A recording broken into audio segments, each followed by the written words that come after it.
Last week, I made a video about dinosaurs, and in that video, I had about a 3-second clip of a game I haven't played in over 10 years. That game was Carnivores Dinosaur Hunter. You may recognize it, you may not. Either way, it was a staple of my childhood. After I published that video, I immediately re-downloaded it. After a little while of playing, I had already maxed out everything, which isn't a surprise since I'm an adult playing a children's game, that be it, an adult of 2 months, but it still counts. This left me wanting more. I was hungry. I was ravenous even. I needed more nostalgia.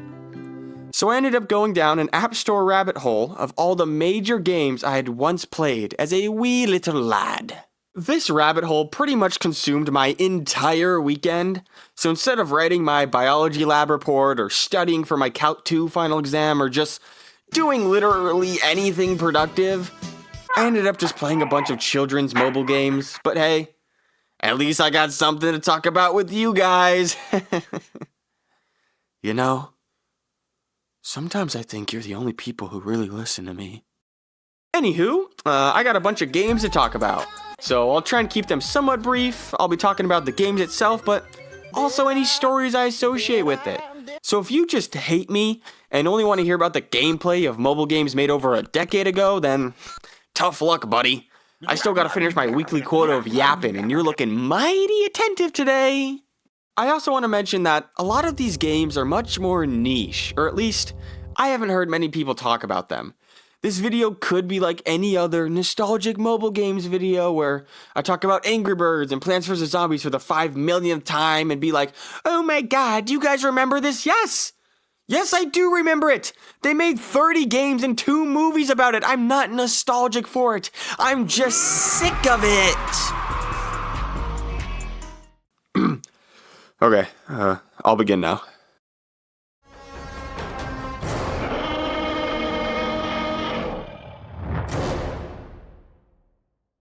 The game that caused all of this.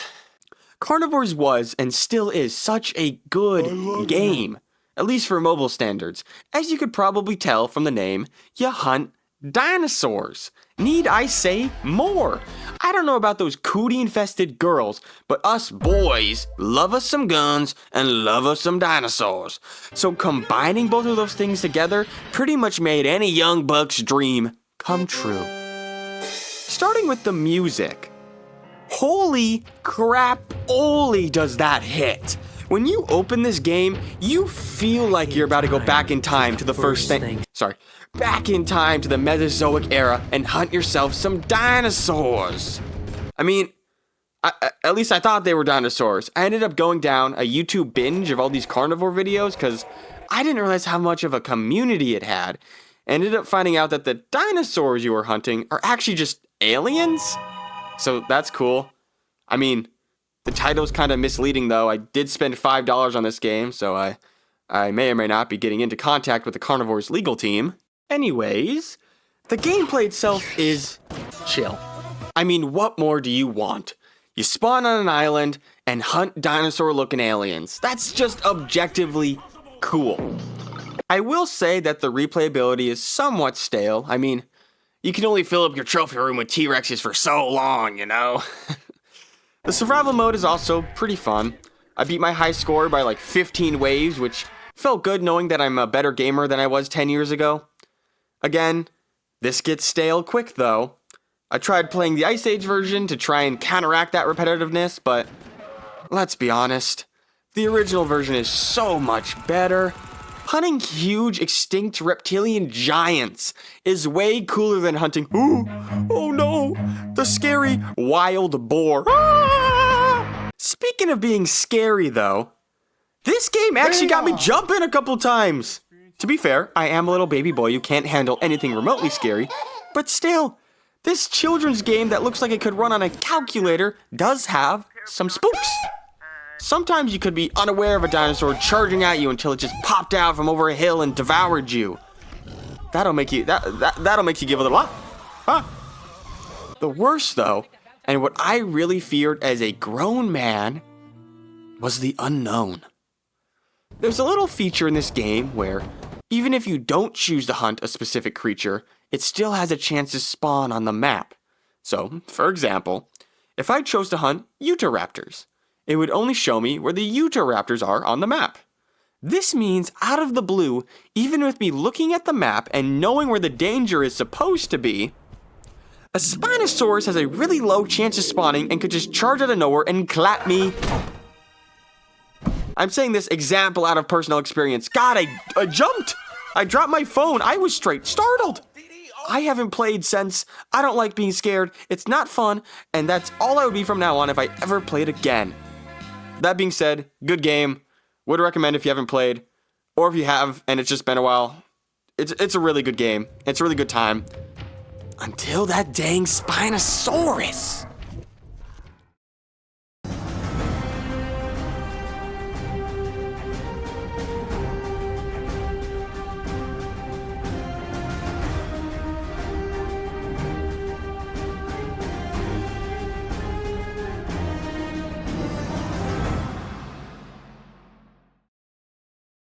This is the game I immediately thought of after I finished Dino Hunter. I mean, just look at the names of the two. Dino Hunter and Dragon Slayer. Like, what's the difference? Again, being a very young boy, I saw dragon in the name and thought, oh yeah, this is gonna be epic. I got it, and it was indeed epic. It was very different from Dino Hunter though. Instead of an open world exploration hunt, it was just like a bunch of boss fights, I guess. I don't know. Basically just fought off dinosaurs using cool magic spells. I don't have too much to say about this one. I never actually beat it, and I don't know if that's because I was a stupid child, or if the game had a huge difficulty spike midway through that pretty much required you to pay to continue progressing. Either way, I knew I grinded it and never finished it, but that changes today. Oh, it's not on the App Store anymore. Dang, really? Oh, why not? I love this game. And from the footage I've seen online, it looks like other people did too. Dang, man, that's a bummer. I'm sad. I guess we'll move on. Dang, okay. We decided it's time to put a different kind of power tool in your hands. Store mode in the Home Depot app. I'm lumping a couple games into one since they all play pretty much the same. You build a park based around some sort of creature like dinosaurs, monsters, or dragons. Then you maybe breed them together or use them as some sort of fighting arena. I don't know. They're all very similar. The main three I played were Jurassic Park / World Builder, Dragonvale, and Monster Legends. Although I don't have much in particular to say about each, I did enjoy each of them greatly. I also learned how a monthly subscription works because of Jurassic World Builder, and how easy it is to forget about a monthly subscription and continue to pay for one even after you are no longer playing the game. Yeah, I accidentally wasted quite a bit of money on that game, and yes, I am indeed still bitter about it. Anyways, I really only wanted to introduce these games because of the next game I will be talking about, which is, drumroll,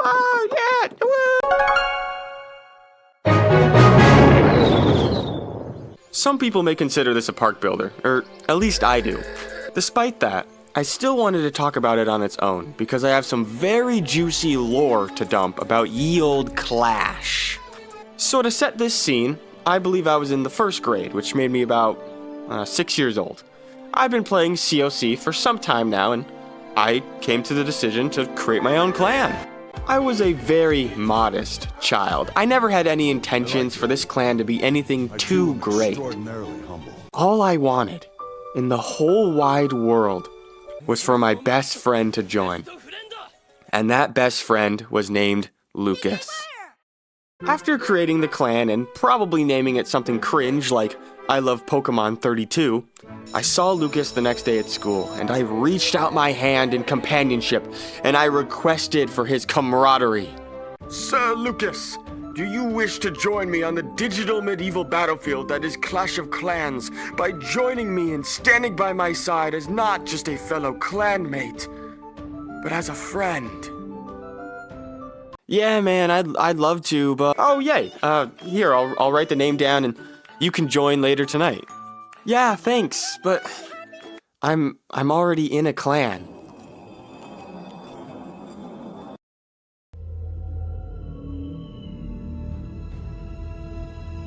What? Yeah, I'm sorry. David invited me to his last week. He made me co-leader, so I'd feel bad leaving it. I bet he'd invite you into it, though, if you ask him.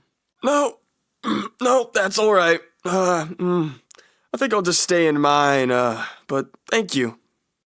If you say so. Yep. Mm-hmm. But if you ever change your mind, my clan will always be here. Okay. I was devastated, to say the least. My bestest friend in the whole world chose stupid David over me? Me? I couldn't believe it. I literally could not believe it. I knew there had to be some reason he'd pick David's clan over mine. And after some investigating, I finally figured it out. You see, David's base had dragons. I didn't even have Dark Elixir yet, so the only reasonable conclusion to come to was Lucas was just a gold digger and wanted to be in the clan with the person that had the coolest stuff. After reaching this very realistic conclusion, I had a Jimmy Neutron brain blast. I knew what I had to do. If I wanted to get Lucas into my clan, I just needed to have a better base than David. So I began to grind. I'd play every day on the hour. That's right, I played the forbidden card of bringing my iPad to school. This allowed me to get at least 7 more play periods over David. I could feel the gap between us closing. I could feel the warmth in my soul begin to swell as I imagined having my best friend finally being with me. This didn't last long though, because, well, if you've ever played Clash of Clans, you eventually get to a point where you're just kind of waiting for hours or even days. It's kind of terrible. And I had hit this wall. There was no longer any reason for me to bring my iPad to school. The gap between David and I was no longer changing. I felt sad. I felt defeated. Until my second Jimmy Neutron Brain Blast. You see, there is a way to bypass these extremely long wait times, and that way is through the use of gems. Gems could only be acquired by cleaning up logs or other stuff around your base, but that took time and would have been completely counterproductive. But there was another way. Gems could be purchased with real-life schmackaroos. Now I know there was no way David was gemming, so this was my final method of beating him. I gathered all the money I had left over from birthday cards or change I found on the sidewalk, and I spent it. A small price to pay for friendship. I mean, it truly was a small price because I probably had around $5. I got like nowhere from this. I think I just leveled up some walls. But with just this small taste of power, I was hooked. I was addicted even. I saw the potential, not just to pass David, but to obliterate him. Even with this vision though, what's the point if I'm dead broke and can't even afford the cheapest of gems? Well, my friend, I may be dead broke, but you know who isn't broke? My mom! In particular, her credit card, which just so happened to be connected to the App Store. And I just so happen to know the password too. You could probably see where this is going. Yeah, I spent well over $200 of my sweet old mother's hard-earned cash on Clash of Clans gems. I probably would have spent more too if she didn't get a call from her bank telling her that she's probably getting fraud charges right now. Those snitches! Eventually, she kindly came up to me and warmly asked me, "Hey, do you know why there's $200 missing from my account?" Nah, no, that's so weird. Oh no. You might have gotten like scammed or something, dude. Maybe. It's just so weird. It says the purchases are gem bundles from Clash of Clans? Oh, wait a second. Isn't that the game that you play? How odd. Could you maybe help me figure this out then? Oh yeah, totally. I got you, Mom. Let's take a look at this real quick. Oh, I don't know what those are. I know you can get gems from like tasks, but I'm not sure what that is. All right. Thanks for your help. Can I see the iPad real quick? Oh yeah, but I think it's dead right now. Actually, darn. Okay, just be honest with me. I won't be mad. But did you buy those gems? Me? Me? No. No. I would never do that. Especially without asking you first. No way. All right. Yeah, that's all I needed to know. Okay. Cool. So, how was your day? You're grounded double time for the money and for lying to me. Now, go to your room. Yeah, I thought so. I forgot whatever happened to my base. Either she deleted it as part of my punishment, or I just stopped caring about it while I was grounded. Either way, I learned a very valuable lesson. Just don't spend money on microtransactions. If a game is free, don't waste a cent on it. There's no point. You only regret it. Trust me. So yeah, that's about it. Next game.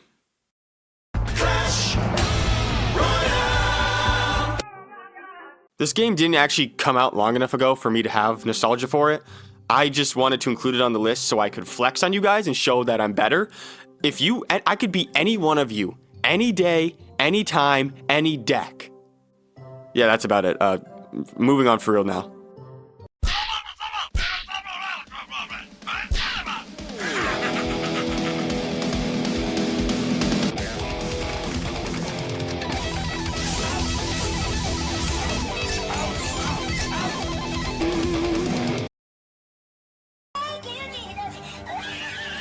I know these games are completely different, but I feel similarly about both, so I'm going to lump them together. Both of these games have rather large franchises, and I've played just about every single one of their games. Or at least the ones made before like 2016. Hindsight is 2020, and boy, now that I'm looking back, do I regret sinking so many hours into both of these. Like, they're just so dumb. In one, you take care of / talk to an animal, and the other, you just beat and abuse this poor defenseless man. I don't understand why I loved both of these so much as a child, but I clearly could not get enough of them. Do I have any distinct memories of either? No, and that's probably because both of these games are too boring to really remember. I still think they are leagues better than today's standards for mobile games, but I don't think they match up to some of the standards of the others I've been talking about. Okay, let's use a diamond. I just quickly wanted to mention these. I don't consider them mobile games because they're not. They just have mobile versions, and I must say that I do appreciate their existence. Having pocket editions of games has made some of my best gaming memories, so thank you for that. That being said, if you own the console or PC version of these games, playing it on mobile feels practically unplayable. So they're solid for when it's your only option, but completely useless otherwise.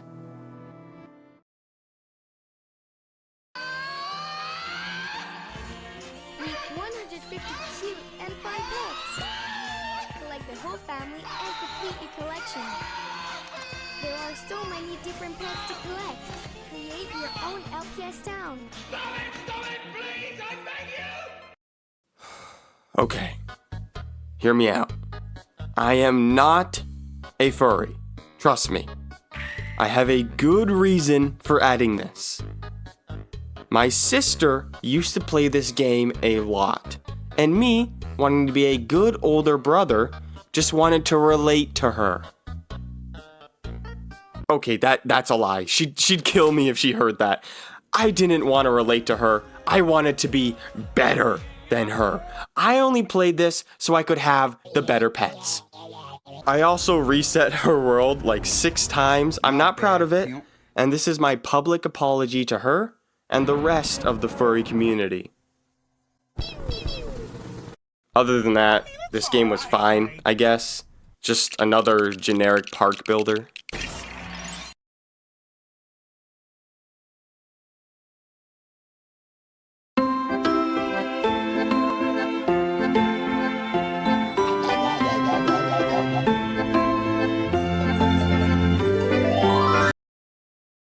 me! I'm not gonna hold back any punches about this one. The game itself sucked. Even though I loved it and sunk way too many hours into it, all I remember are not so fun minigames and an absurd amount of microtransactions. The only reason I'm talking about this game is because it was the first time Little Blotch had access to an open world chat. Oh yeah, it's all coming together. Me, being an 8-year-old at the time, took full advantage of this opportunity at communication. Now before you ask, no, my parents had no clue I was conversing with complete strangers online, but don't worry, the story only gets worse. In this supposedly wholesome little fish game, there was a certain feature. A feature that costed real-life doubloons. And I guess I didn't learn my lesson completely from the Clash story, because I spent a whopping $1 on this feature. Was it worth it? Maybe. The feature I purchased involved the in-game chat. You see, for some peculiar reason, in this children's fish game, you could get married. Married? I was in elementary school and I was already getting married? Now, you may be wondering, is it to a real person or just some sort of fish AI? Nah, they were real. Absolutely real people. There was this one person in particular, and this is where our little story begins. This person, who we're going to call Calypso, agreed to be my loving wife. I say wife, but honestly, it totally could have been some dude in his 40s, so I'm just gonna play it safe and use gender-neutral pronouns when referring to them. We met in this in-game chat and instantly had a connection. Is one way of putting it. The connection was really just me asking in the chat every 30 seconds if someone wanted to marry me.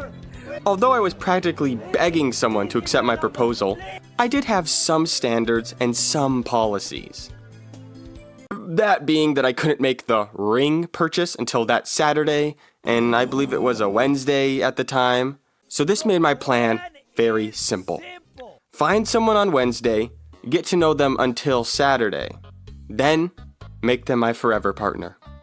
It was a genius plan, truly, and it was already working. I met Calypso during one of my begging sessions. Eventually, we got into a private chat. Don't worry, I made sure not to give them any of my personal information. I mean, I might have given them, like, my first name, which is technically more than I have even with you guys, but tomato, tomato, you know? Anyways, we started chatting. I was throwing some of that grade school riz. I'm just kidding. I don't really remember our conversation. All I know is that at one point, they asked me what my favorite food was, and I replied with bacon. That's right, I got that bacon riz. Skipping ahead to my big day, it was Saturday already, and I was ready to get married. I woke up early that morning, made the ring purchase, and all I had to do now was give it to that special person. Calypso. Except, I guess I woke up too early, because they weren't even online yet. That's fine, I thought. I'll just play some mini games while I wait for them. Then I played some more and kept playing and kept waiting until I realized. Man, I was stood up. 8-year-old me got stood up at my first wedding. I was heartbroken. I've still never truly recovered since then. I've never been able to make a deep connection since that day, because those feelings of betrayal were too great. I mean, we talked about bacon, man. How could I just move on like that? Then Sunday rolled around and I got married to some other person because I needed to use those rings, man. But Calypso, you will always be the first love in my heart. Okay, some notes to take away from that, I guess. 1. Please, pretty please, monitor your kids' online presence more. I mean, I could have gotten abducted or been put in a very uncomfortable situation. 2. this game is no longer available to play, and I could barely even find any footage of it. This is probably for the best, and it honestly might have gotten shut down for the whole marriage thing. Because, I mean, come on, man, that's just weird. That's just weird, dude. 3, here is my receipt of purchase, so you bozos don't think I'm fooling ya. And 4, I know you're dying to know, but the answer is no. Bacon is no longer my favorite food. It's turkey bacon now, baby!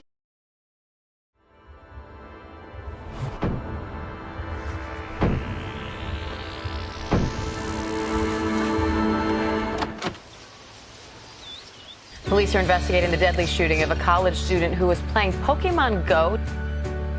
She was hit by a car, suffered only minor injuries, but this teenager learned a valuable lesson about playing Pokemon Go. Well, this is Bianchetti Park, a place not known for violence, but what after happened here Friday night, where Pokemon Go players are reconsidering where and when they play. Sarasota, 84 in sync feet right now. That Pokemon? She's looking for Pokemon right now. This is the location. You guys gotta be careful with these phones and these Pokemon. You're just walking around all over the place. I don't know who created Pokemon Go, but I'm trying to figure out how we get them to have Pokemon go to the polls. When talking about the most impactful mobile game, at least in my opinion, it has to be this one. I mean, how many other mobile games are literally causing people to die? Or were used in political speeches? That's right, Hillary. I'm not letting that one go. I don't care if I was 10 years old at the time. I will always remember what you said. Anyways, this game was just a Pokemon lover's dream. And I was a Pokemon lover. I have a couple distinct memories from this game, like biking around town to hatch my Aerodactyl, which nobody I knew had, or sprinting to the nearest Pokestop because I ran out of Pokeballs when trying to catch a high-level Hypno, or using up all of my grandmother's phone data and not being able to play anymore because of it. Good times. What I would give to go back to 2016 and relive it with all the things I know now. I don't have much more to say about this other than that. It's peak. Pokemon Go is truly a magical experience.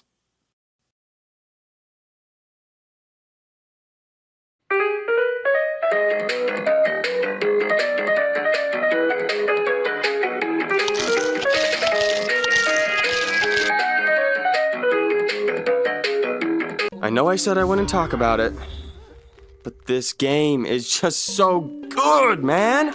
Unlike Angry Birds, which is a franchise that has been completely killed by corporate greed, Plants vs. Zombies has only somewhat been killed by it. God! PvZ is just a classic. Such a simple concept, but it's done so well. Everything about this game is perfect. The main game, goated. The music, goated. The comedy, big funny. Even the extra content, like mini games, are just goated. I love Plants vs. Zombies. I could make a whole video on Plants vs. Zombies. I might make a whole video on Plants vs. Zombies. I'm probably going to make a video on Plants vs. Zombies. In conclusion, good game, and peep this LOL video. Oh no! It is the dive rocket launcher! Take action regarding that individual! Relax, I'll handle it. I am the angry pumpkin. You getting bored yet? Well, maybe this will help.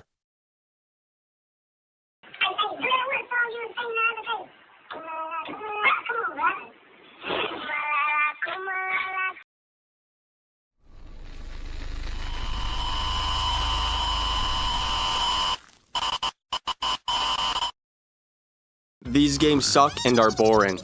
Sorry, not sorry. We do not care. Let me list a few.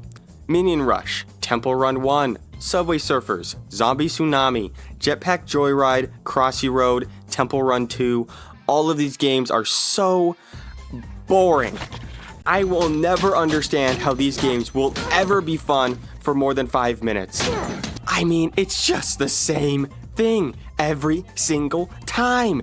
You just run in a straight line, or if you're so lucky, you get to turn 90 degrees every once in a while. They're so boring. I will give an edge to Crossy Road, Zombie Tsunami, and Jetpack Joyride though, since those do feel much more original and actually have something slightly interesting about them. But the rest? Garbage. They're just so repetitive. There's never anything different. You jump, you go left, you go right, you go slide. You get 4 movements, and that's it. How is that fun? It somehow requires no brain power, but also all of your focus at the same time. I will admit that games that require your complete focus can be some of the best games. But that's usually because they require you to do something cool. These games are not cool. They are boring. Now, before you question my authority on this subject, I will have you know that I was once a top-ranked player on the endless runner known as Obama Run. This game plays like any other endless runner, but is honestly even more lazy because you don't even jump or slide. It's just left or right. Despite that, I did grind this game for hours. I was on a long road trip with a group of guys, and one of them introduced us to Obama Run. Long story short, eventually it got to a point where the entire car, all 6 of us, were playing Obama Run. Now me, being a purebred gamer, I may have gone a little competitive with this very stupid game. It may have gotten to the point where I purchased songs off of iTunes that would help me focus up, which led to the creation of the infamous Sweat Gaming Mode playlist. You could take a look at some of those songs yourself. It became a known law in that car that when I put on my headphones, you do not disturb me, because I am John locked in. And boy, was I good. Easily got top 10. I knew I had more in me. Grinded an entire day in that car and hit my top spot at number 4. I thought there was no beating that. The top 2 had hacked their score, so I was very happy with my place. I'd played a lot at that point, and I was ready to retire. I promised I was done for the sake of the trip and put Obama Run to rest. Little did I know, a few days later, one of the guys had stayed up an entire night to beat my score. And beat it, he did. He set something unreachable and easily overtook my spot. I didn't even try to put up a fight. He had it. I called GG's, even if it hurt my ego, but I was not about to throw away any more of my life on Obama Run. Anyways, yeah, that's why endless runners are pretty bad. They're terrible even, and I'll never play one ever again.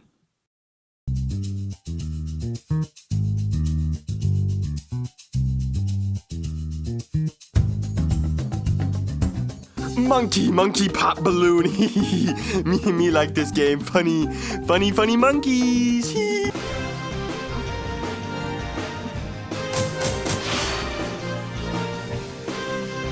This game was very good.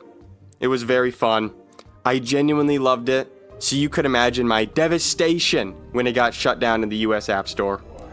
This was another game that my sister played, except instead of sabotaging her, this game was a co-op, so we put aside our differences and worked together. It was just a good time. I've always enjoyed co-op games more than competitive ones. I don't think I'm alone in saying that achieving something or winning is more fun if you do it with people you care about. That being said, my sister did have way better luck than me with her card spins or draws or whatever this game called them, so her deck was very superior to mine, which did hurt my pride a bit, but I could handle it because we'd sweep pretty much every level we played. I don't know, man, it was just really fun. speed round, speed. Oh, we're getting into the quick ones. These are just some games that I don't really have anything much to say other than, yeah, they were fun. Mini Dino Hunter plus Mini Carnival both got removed from iOS, which is a bummer. I remember really liking Mini Carnival in particular. Sad to see them go. Ninja Fishing. I got really far in this game, caught some really cool stuff, just got to a point where it felt too RNG for me. Scribblenauts. The concept is insanely creative and I love it. I think it's hilarious the stuff you can come up with, and an online PvP mode of this somehow would be sick. School of Chaos, a really goofy game. I was really into MMORPGs for a bit when I was younger, and this was probably the one I played the most. I've re-downloaded it a couple times in recent years, but I couldn't make any progress any of those times. Hungry Shark. This is probably considered one of those classic mobile games, still holds up to this day, played it a bunch a couple of spring breaks ago. Extreme Job Heroes Manager. Literally only put this game in the video so I could really fit the niche category. My uncle showed me this game and I really enjoyed it, and I bet none of you have even heard of it. Clay Jam was very good but got deleted. Was my first experience with the game being removed from the App Store, which made me sad. Disco Zoo. This game is just fun.